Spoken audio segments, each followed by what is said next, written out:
सोमवार दोपहर को मालवण में छत्रपति शिवाजी महाराज का पुतला ढह गया। इस घटना के बाद विपक्षी नेता विजय वडेट्टीवार ने शिंदे सरकार की कड़ी आलोचना की। यह दुर्भाग्यपूर्ण है कि छत्रपति महाराज की मूर्ति में भी यह सरकार पैसे खा गई। महाराज की अवज्ञा करने वाले ठेकेदार को काली सूची में डाल देना चाहिए। जिन्होंने महाराज की अवज्ञा की उन्हें दंडित किया जाना चाहिए, ऐसी मांग विजय वडेट्टीवार ने आज नागपूर में की। सिंधुदुर्ग जिल्ह्यातील मालवण तालुक्यातील राजकोट येथील छत्रपती शिवरायांचा 38 उंच पुतळा पूर्णतः कोलमडून खाली पडला।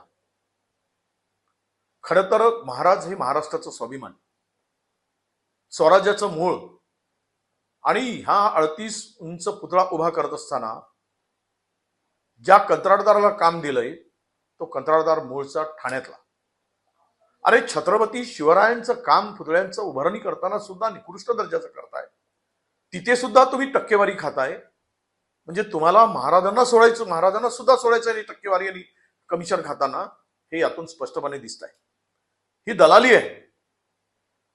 आणि ज्या पुतळ्याचं अनावरण या देशाचे पंतप्रधान करतात त्या पुतळ्याचं काम निकृष्ट करावं आणि 8 महिन्याच्या तो पुतळा पूर्णतः कोलमडून खाली पडावा, म्हणजे हे शिवप्रेमीचा किती मोठा अपमान आहे। कोण तो लागलाय ठाण्याचा कंत्राटदार, ज्याच्याकडे लाखो करोडो रुपयांची काम आहे। या कंत्राटदारांना आता ब्लॅकलिस्ट केलं पाहिजे, जो कोणी कंत्राटदार आहे, आणि त्यांच्याकडून हे काम पुनश्च उभं करून घेतलं पाहिजे। ज्या पद्धतीनं शिवाजी महाराजांचा अपमान या ठिकाणी झालेला आहे आणि केला गेला आहे, त्याला महाराष्ट्र कसा माफ करेल? ज्या पुतळ्यामध्ये कमिशन खाऊन, कमिशनखोरी करून, निकृष्ट बांधकाम करून समस्त शिवप्रेमीचा अपमान करणाऱ्या या नालायक लोकांना आता धडा शिकवण्याची वेळ आली आहे। मी आवाहन करतोय, जर तुमच्यामध्ये दम असेल तर त्या कंत्राटदाराला लगेच FIR दाखल करा, त्याला ब्लॅकलिस्टेड करा आणि त्याच्याकडून सर्व काम पुनश्च पैसे वसूल करा, नाहीतर काम पुतळा पुन्हा महाराजांचा उभा करा।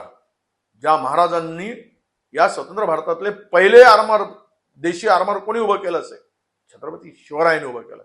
म्हणूनच आरमाराच्या ध्वजावर सुद्धा छत्रपती शिवरायांचा फोटो लावला जातो। त्या महाराजांच्या संदर्भात इतकी अनास्था दाखवणं आणि स्वतः शिवरायांचे भक्त असल्यासारखे, ज्यांचा काही सूत्राम संबंध नाही, ज्या विचारांनी महाराजांच्या राज्याभिषेकाला विरोध केला, ती मंडळी या पुतळ्याचं अनावरण करत असताना ही साध्या गोष्टी लक्षात करू शकत नाही। हे राज्याचं आणि देशाचं दुर्दैव आहे। त्वरित कारवाई करून दोषीवर कडक कारवाई झाली पाहिजे, हीच आमची मागणी आहे।